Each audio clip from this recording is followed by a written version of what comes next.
Good morning my dear student. मेरे प्यारे बच्चों, लेसन नंबर 8 व्यायाम के 2 पैराग्राफ हमने पढ़ लिए थे। आज अपन जो पढ़ने जा रहे हैं वो है 3rd पैराग्राफ, जिसमें भी इसमें भी व्यायाम की उपयोगिता के बारे में बताया गया है। तो मेरे प्यारे बच्चों ध्यान से सुनना। व्यायाम से शरीर निरोगम भवति, शरीर निरोग होता है। रक्त संचारश्च, और रक्त का संचार भी सही ढंग से होता है। व्यायाम से रक्त से शुद्धि, रक्त की शुद्धि, मांसपेशीनाम सुगठनम, मांसपेशियों का संगठन, शरीरस्य स्फूर्ति, शरीर स्फूर्ति से युक्त, मस्तिष्कस्य विकास, और मस्तिष्क का विकास होता है। शरीरम आकर्षकम दृश्यते, शरीर आकर्षक दिखाई देता है। बहुव्य क्रीड़ा, अनेक तरह की क्रीड़ाएं व्यायाम के अंतर्गत आती है, यथा जैसे हस्तकंदुकम, क्रीडम, पादकंदुकम, फुटबॉल,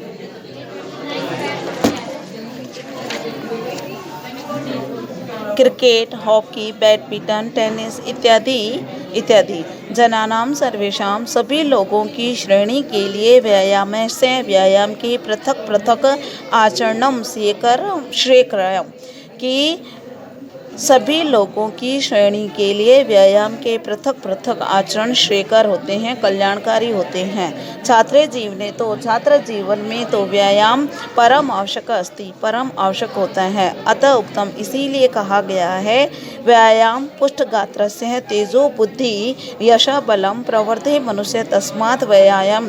क्या?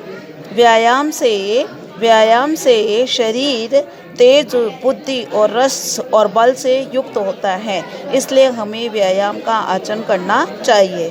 क्या?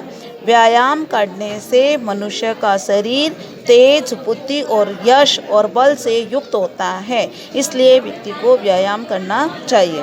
तो मेरे प्यारे बच्चों, आप लोग क्या करेंगे, यहाँ से लेकर और लास्ट तक अपना सप्रसंग हिंदी अनुवाद करेंगे, और कहीं पे किसी भी तरह का कोई डाउट हो तो वो डाउट भी पूछ सकते हैं। ओके, करोगे? Bye. Good morning my dear student. मेरे प्यारे बच्चों, हमने शब्द वगैरह पाठ के हिंदी अनुवाद और उसके प्रश्नोत्तर किया। आज अपन जो नया लेसन स्टार्ट करने जा रहे हैं, चतुर्दशा पाठ है, आर्यभट्ट है। इसके बीच में जो 2 लेसन आए वो लेसन कट चुके हैं। तो मेरे प्यारे बच्चों, फर्स्ट पैराग्राफ में तो केवल उसका परिचय दिया गया है कि इस पैराग्राफ में किस तरह का वर्णन है। तो मेरे प्यारे बच्चों ध्यान देना। भारतवर्ष की अमूल्य निधि है ज्ञान विज्ञान की सुदीर्घ परंपरा। इस परंपरा को संपोषित किया प्रबुद्ध मनीषियों ने। इन्हीं मनीषियों में अग्रगण्य थे आर्यभट्ट। दशमलव पद्धति आदि के प्रारंभिक प्रयोक्ता आर्यभट्ट ने गणित को नई दिशा दी। उन्हें एवं इनके परिवर्तित सिद्धांतों को तात्कालिक रूढ़िवादियों का विरोध झेलना पड़ा। वस्तुतः गणित को विज्ञान बनाने वाले और गणितीय गणना पद्धति के द्वारा आकाशीय पिंडों की गति का प्रवर्तन करने वाले थे प्रथम आचार्य आर्यभट्ट के इसी वेदुष्य का उद्घाटन प्रस्तुत पाठ में है। तो मेरे प्यारे बच्चों, ध्यान से देखें कि इस फर्स्ट पैराग्राफ का हिंदी अनुवाद कैसे करना है। वैसे आप लोगों को इस परिचय से पता तो चल गया होगा कि इसमें किस तरह का वर्णन है। ओके, तो ध्यान से देखना। पूर्व दिशायाम उदेति सूर्य, सूर्य पूर्व दिशा में उदित होता है।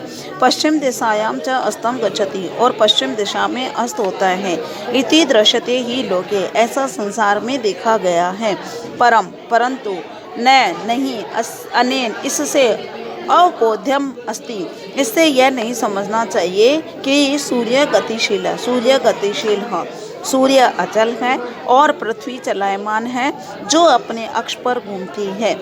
इस समय यह सिद्धांत स्थापित किया गया है। यह सिद्धांत सबसे पहले जिसने स्टार्ट किया वे थे महान गणितज्ञ ज्योतिषाचार्य आर्यभट्ट। पृथ्वी स्थिर है, इस परंपरा से प्रचलित रूढ़ि का उन्होंने खंडन किया। उन्होंने उदाहरण दिया कि जिस तरह से गतिशील नौका में बैठा मानव नौका को स्थिर अनुभव करता है और अन्य पदार्थों को गतिशील मानता है, इस प्रकार गतिशील पृथ्वी में स्थित मानव पृथ्वी को स्थिर अनुभव करता है और सूर्य आदि ग्रह को गतिशील मानता है। तो मेरे प्यारे बच्चों, आप लोग पहले परिचय पढ़ेंगे, फिर यहाँ से यहाँ तक का एक पैराग्राफ अपने नोटबुक में सप्रसंग हिंदी अनुवाद करेंगे। Okay, bye.